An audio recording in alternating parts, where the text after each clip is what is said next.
Hey guys, we're back. This time we're going to be taking a look at Xayah Embers of a Forsaken Star. This is the expansion to Xayah Legends of a Drift System.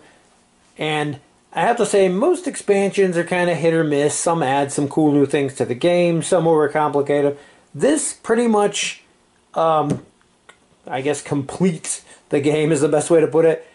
This is like a must-have if you're a fan of Xayah. You're going to love everything in this. It fixes the one or two small problems that some people had with the original game. It adds a couple new ships. It adds a couple new mechanics and things that just really add on and expand the game. And overall, it's just an awesome expansion. And right now, it is a little difficult to find because they were a limited print run from a Kickstarter. Cody from Far Off Games is looking at running another Kickstarter here soon. So if you don't already have this expansion, or if you're new to Xayah and you haven't picked it up yet, this is the best way you're going to be able to get it. So keep an eye out for that.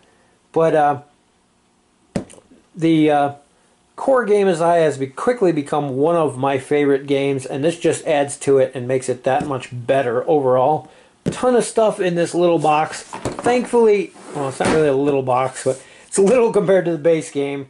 Thankfully, though, everything in this box will fit in the original box, even in the original insert, although there's new system tiles in here, and you have to use one of the best things I've seen, was they put some toothpicks in the original insert to make it taller to hold the extra system tiles, but everything else will fit in there. There's a really cool insert for the base game box from Meeple Reality called the Xayah Station or something like that. Hoping to get my hands on one of those for the holidays, but if I do, you'll see a video of it here, so keep an eye out for that. But it holds everything from both this and the original game. And anyway, we're going to get in here and take a look.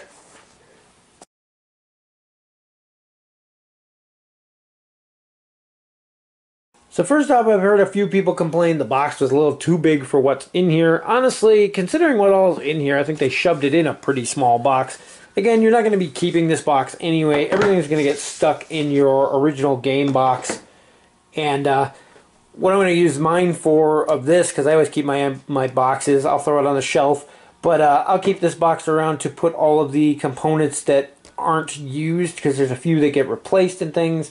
And there's a bunch of blank things that come in this, as well as like the dev kits. I'm going to throw all that in there. So first thing we have is our new rulebook. It's got a component list right on the front page like the other one. Shows you the new way to set up, because they have changed the setup. It's now based on, well, it was always based on the number of players, but now you always have the near system in there with the Kiln space station, which is a really nice change to the game, as before it was just random systems, which you still do. You can see there are random systems based on the number of players.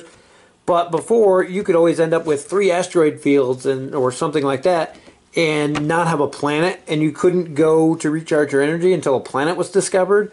So now you always have the Kiln right off the bat in play, so there's always some place you can go and land and do your repairs or re-energize your ship. There's a handful of new layouts and things that are in there. There's a new fame tracker, which they talk about, the new event cards. And all of this stuff is done so that you can add it piecemeal to your games, whether you know, certain things you like, certain things you don't like, certain ones you want to add to experienced games with players that have been playing for a while, certain things you might want to skip with a new group. They completely replaced all of the exploration tokens with new ones. Get to that in a minute. There's the new economy board, which fixes short trade routes, and that being like the go-to play style. They added a bunch of new systems. There are dead worlds now, which you can go and sift through, excavate the ruins to try to get these relics, which you can bring back, and they're worth different things. There's anomalies now. There's a black hole and things like that, which push you around. There's systems with comets, which are really cool. Ice damage is a whole new system. And Embers, a new commodity up there, as well as a handful of new mission types.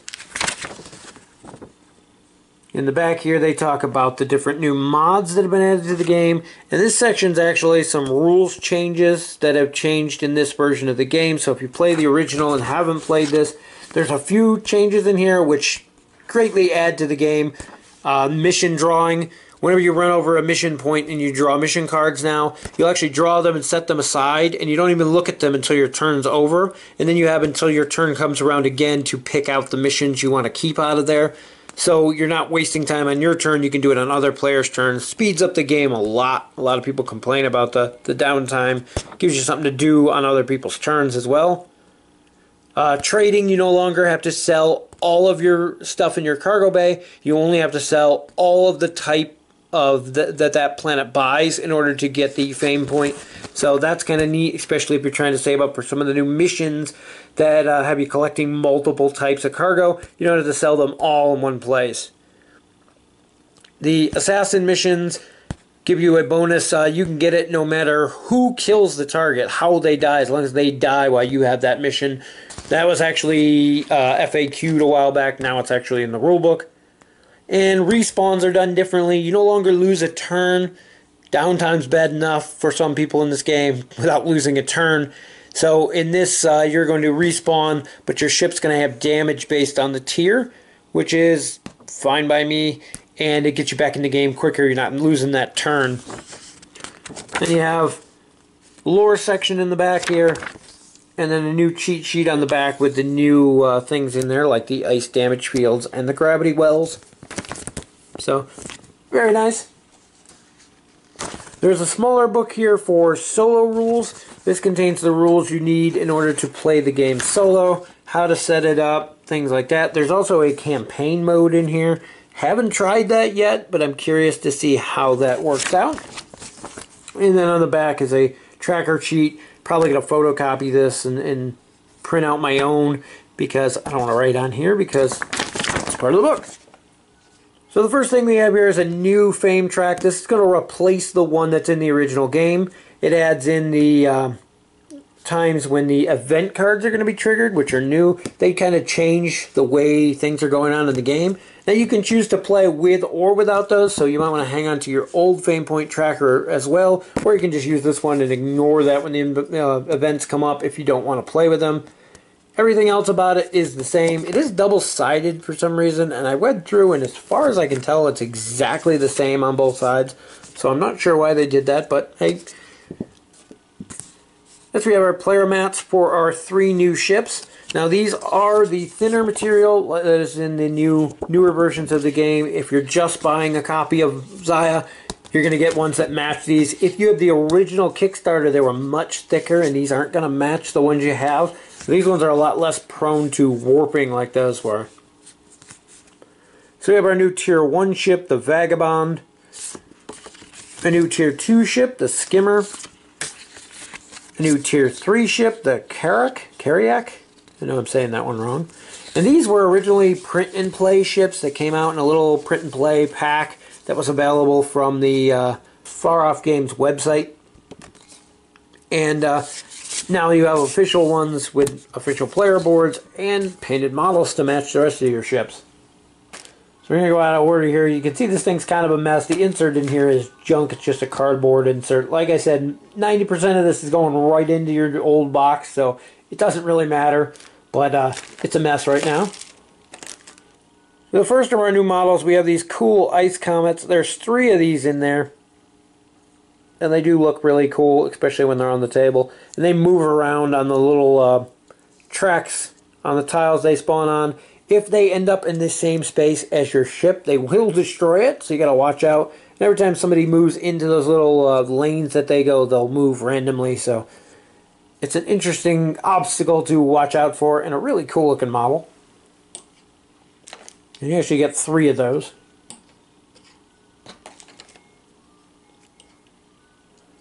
So there's our Tier 1 Vagabond ship. I love asymmetrical ships, so it's cool to always see those. We have our Tier 2 Skimmer ship, another asymmetrical. This one kind of reminds me of a Breen ship from Star Trek, but not quite, but maybe inspired by it. And then we have our Tier 3 Teriak. Still not sure I'm pronouncing that one. I love the colors on this one. It's so bright, it just pops out on the board, especially when you get it on those black space tiles.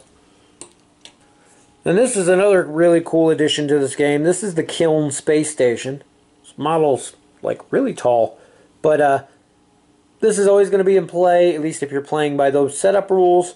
I've seen some people shuffle that tile into the deck and randomly draw it like any other.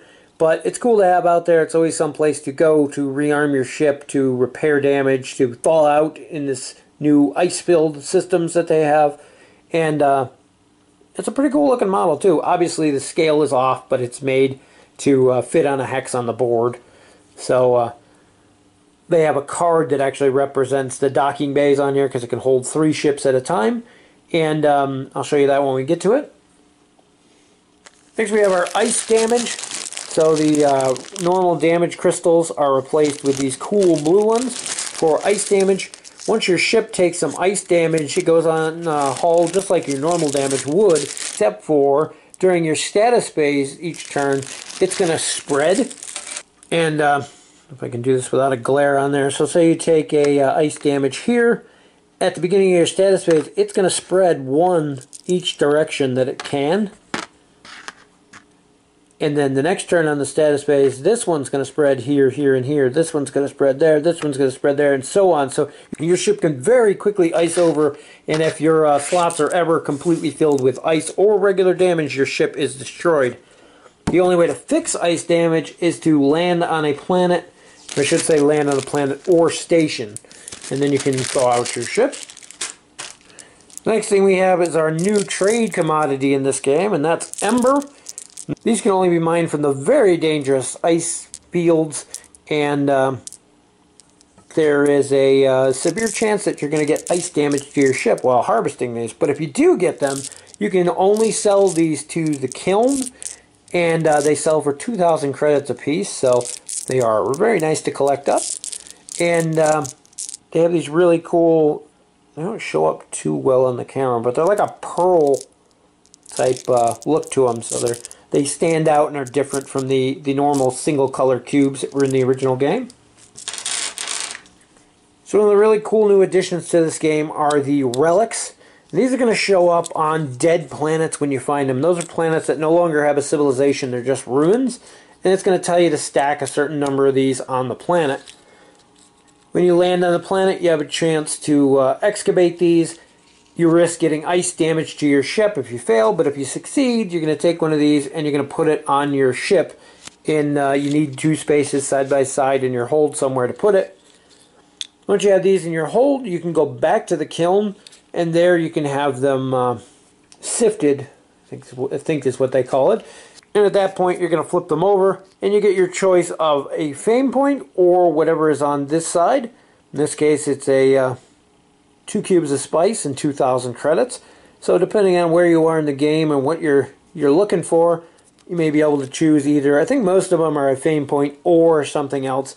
And there's some really cool stuff that can pop up in there, including free outfit modifiers for your ship, which are nice.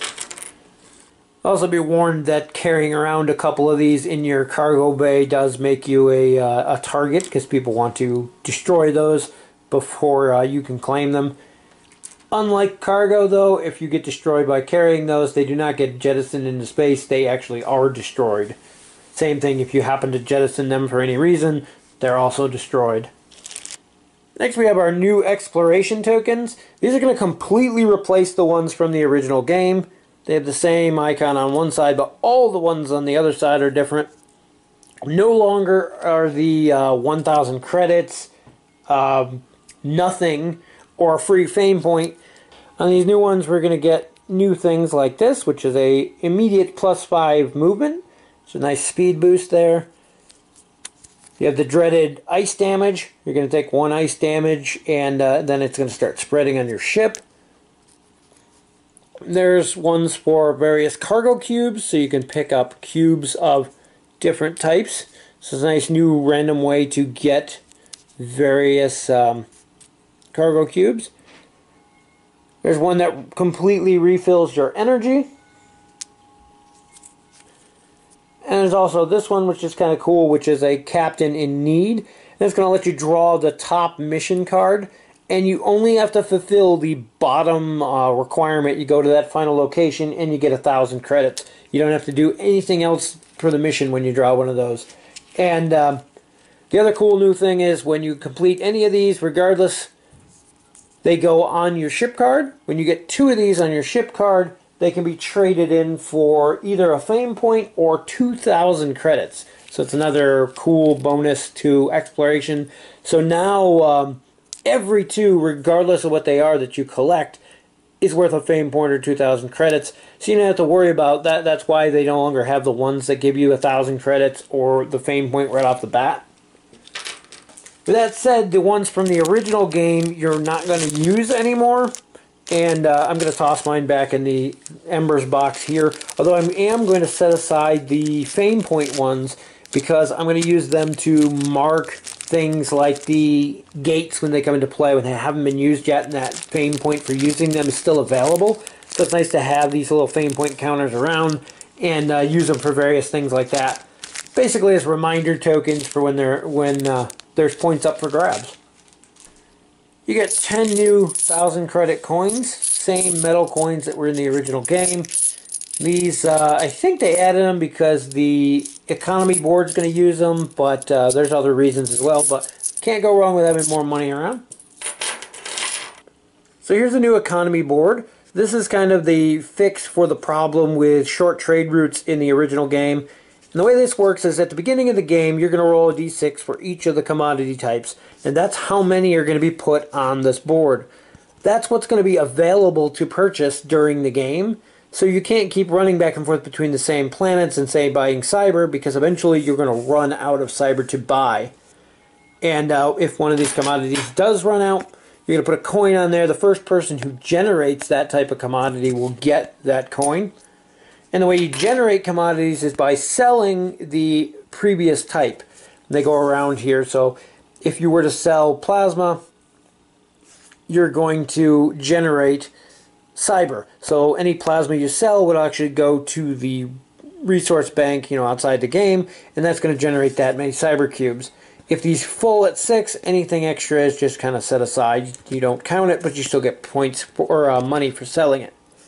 So it's a really neat thing that forces you to go out and get various commodities. Say you need a specific one for whatever mission you're doing or something in the game, then you'll need to find out what produces that one if there aren't any available. And it basically makes you do a little bit more work instead of just running back and forth between 2 nearby planets. I love that concept. I love the fact that it's like a living, breathing world and that supply and demand is affected by your cargo runs. We have a handful of new system tiles. Actually, there's quite a few here for the expansion. All of them have some really cool stuff on them. First one here is near. This is the new starting place, basically. And the kiln station is going to, well, go the other way. The kiln station is going to orbit this system along this path. And the rules for how to move it are right there. And near is a dying star, and there's actually an event card in the game where it turns into a comet, and that's what this token's for. This comet will take place over that, and it has a movement, and it will randomly move about on your game and cause havoc. If this thing actually more than half covers a planet, it actually destroys the planet and turns it into an ice asteroid field. It's one of the event cards that can come up. If you're not playing with the event cards, you don't have to worry about that, but if you are, that's just a really nasty, mean thing that can pop up. Next we have Blench, which is one of the ice comet fields. You can see the path there for the comet. There's a place to quarry ice asteroids. Neovostok, I should stop trying to pronounce these names. That's another one of the comet locations. This one doesn't have a mining location. We have the new Samara gate. It's another gate that can connect to the existing network. Has some ice asteroid fields around it. We have the grinder, which is yet another one of the comet locations. This one does have a quarry.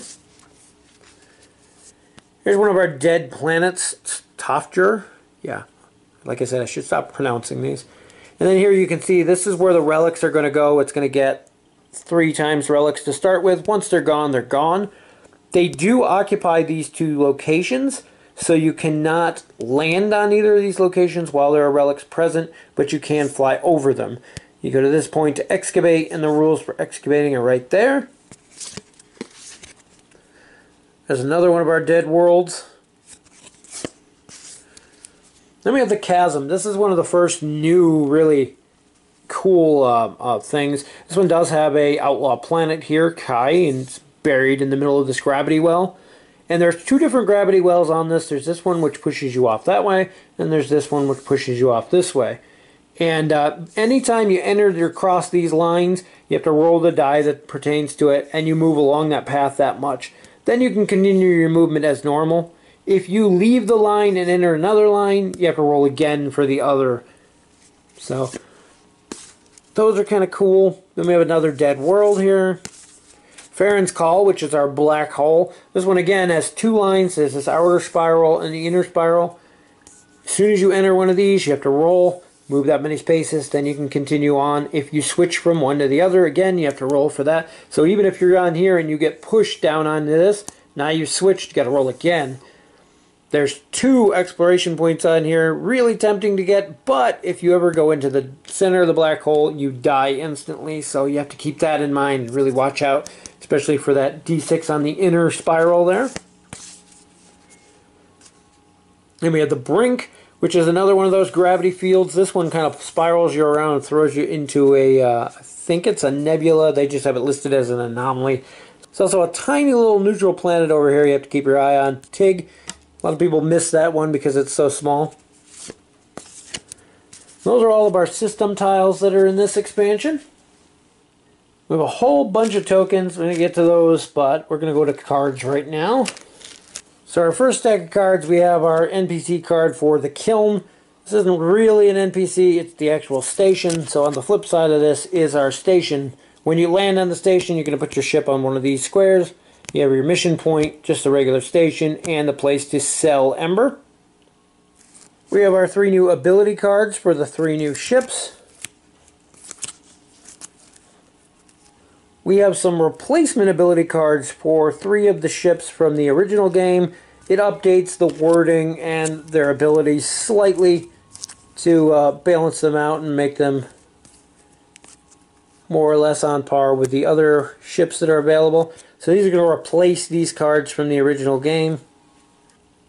Next we have our player turn cards. These are going to, again, replace the ones from the original game.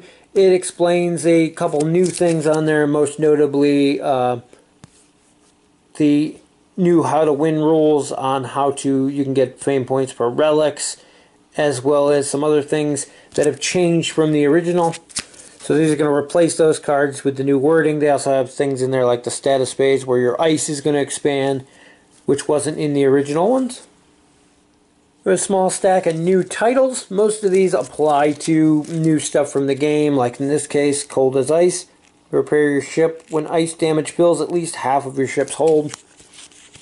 And so on. Some new interesting ones in there to mix in with your titles from the original game. Next we have the new event cards, and these are just a really cool addition to the game. These are going to randomly pop up as people progress through the fame tracker, just like titles do, except for these affect everybody in play.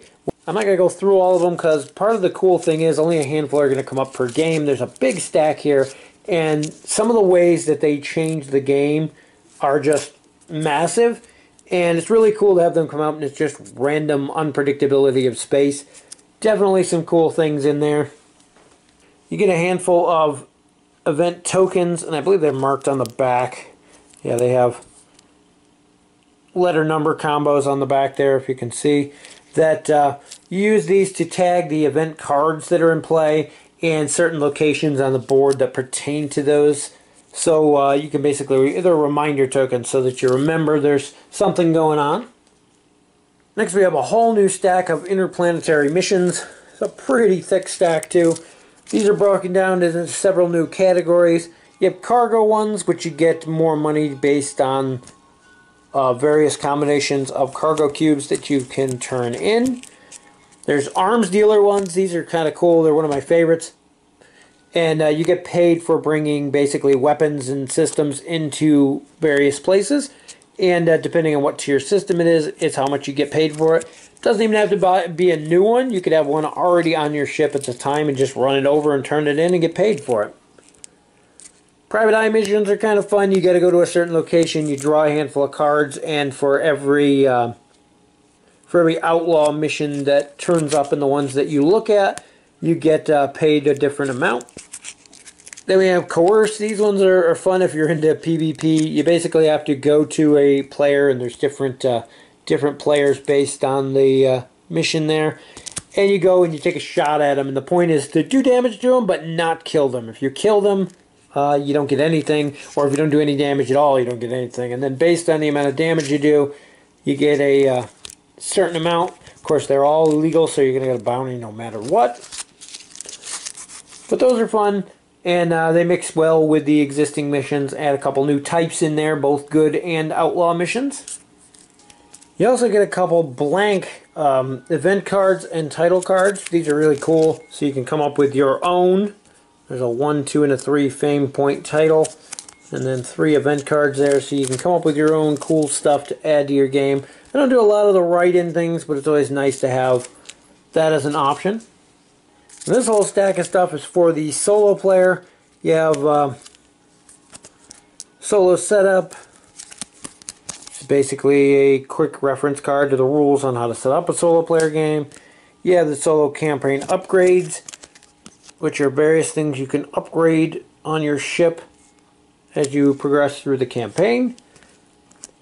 There's a solo round summary, which explains the phases of a turn when playing solo.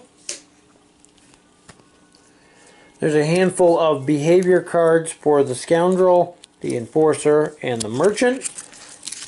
These you're randomly going to draw, and it's going to change the way those NPC ships behave during the game so that they're different, so they're not always the same. Then you have an NPC stat card. They have an easy mode where you can play with it always on side A. There's a hard mode where you can play it on side A. When you get to a certain fame point level, it flips to side B and they become stronger. Or hard, where you can play with them always on side B. It boosts their stats up and makes them a little bit beefier of a challenge. And then you have a stack of these solo cards here, which each one of them are a different scenario, basically. And it changes some special rules and gives you extra rewards. And they do different things to make each game a little bit more unique. We have a recall token here. This is actually for one of the new ship's abilities. Lets it basically fly away and then recall back to the point where it dropped this, depending on how far away it is, considering what you roll matters to how far you can go. We also have a new first player token, so you can keep track of who the first player was. So next we have our first new outfit of the expansion, and I'm not going to take all these out, but you get 20 of them in there. They're double-sided. On one side you have the new cargo pods. Cargo pods are really cool because only this section here has to actually be attached to your ship. All the rest of that hangs outside your ship. So you're basically adding 3 new cargo spaces to your ship. The catch is they can only have cargo in them, and you can't place damage in them, which kind of sucks, or ice. If this green connecting piece here ever gets damaged or iced over, everything in here gets ejected into space. So you got to keep that in mind. It does have a trade-off. On the flip side, we have armor plating. Armor plating works pretty much the same way, except it's only damage. This piece connects onto your ship. It gives you 3 extra slots for damage on your ship. You can only put damage or ice in those spaces. And these do not eject, obviously, if they get full. But basically got you put 4 damage where 1 should go. Kind of a nice thing. You can add these anywhere on your ship. However, they cannot overlap. So they need to be at least a certain space apart so that they don't. And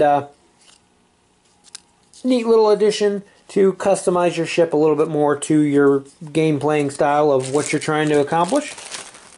And next we have the new mods which can go onto existing outfits or your ship to modify different things. I think the only one that doesn't need to attach to something is the MComp here. MComp basically is a mission computer, gives you +2 available missions. Normally you can only hold one active mission at a time. This will allow you to hold an extra 2 missions per MComp, and this just goes into one of the slots in your cargo bay. If this gets damaged, you lose that bonus and have to discard your missions down to whatever your new limit is.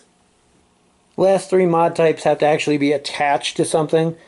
The GTS is a mod for your engines. Gives you +2 to whatever you roll for your movement. If you roll high, you can't go above the max, but it raises the minimum that you can roll, which is nice. You can put multiple ones of these on the engine. These have to be adjacent to and touching the engine outfit on your ship in order to function. And these last 2 actually go on top of an outfit you have. The Piercer modifies the weapons that you put it on. You put it over an activation space. This becomes the new activation space. Whenever you use this, it lowers your opponent's shields by 4 versus that attack. So these can be stacked multiple too if you're using multiple activations at a time, and they add up. You can never reduce their shields to less than 0, but it's a nice way to make sure that some of that damage you're doing penetrates and actually sticks. And then our last one here is the Enviro Shield, and these go on top of the activation spot on a shield. These can only be used to block environmental damage, such as when you're mining or things like that. And it gives you an automatic maximum of whatever your shield can roll, only when you place it on top of that activation, of course. And you can put multiple ones of these on a shield as well. And there's a look at everything that comes in the expansion, Xayah, Embers of a Forsaken Star. As I've said multiple times, I think it's a must-have if you're a fan of the original game. Adds a lot to it. Having the space station available from the start changes the beginning of the game. You don't end up in those situations where there are no planets and you're running low on energy or your ship's damaged and you have nowhere to go. So it's nice to guarantee that there's a station available from the start, someplace to go. A couple new ships, add a little bit more variety to the base game. I don't think you really needed those, but it's always nice to have. Couple erratas to some of the older ships to make them more balanced is kind of nice. The new events are a huge addition to the game. Make that randomness to change the way the game is so it's not the same every time. New titles, new missions are cool. The economy board fixes the broken aspect of short trade runs. New outfits let you customize your ship more to your playstyle, as well as with the mods there. Ice damage is a very new and very scary thing, depending on how fast it spreads throughout your ship. That's really cool, as well as excavating the relics off the planets. All of it's really cool stuff piled together. The nice thing is the way the rules are written, you can add in piecemeal what you want, add in certain things, leave certain things out, and one of the coolest aspects of the game is the ability to change it to fit your playstyle. Having the blank cards, of course, to add your own things when you think of some cool new things to add. There's also blank outfits. Not all of these came from this. There's a bunch in here from the dev kits and other things as well. But there were some blank tiles in there so you can do some cool new custom things for yourself. There's lots of fan variant rules online as well. The solo variant is a really cool addition. I even tried that out already, had a lot of fun with it. It adds some unpredictability to the NPCs, so they're not the same every time you play, which is really cool. As well as the campaign mode, which again I haven't tried yet, but I'm going to try that soon and see how that works out, but that's in there too if you're interested. Overall, there's just a ton of really cool stuff in this expansion, and as I said, it's a must-have if you're a fan of the game. Hopefully, with the new Kickstarter coming out, we're kind of trying to push him towards making a version that has the base game and this included, because once you played with this, you're probably never going to want to play without it, so you might as well have it in there from the start. Anyway, that's a look at Xayah, Embers of a Forsaken Star. As always, thanks for watching, and we'll see you in the next video.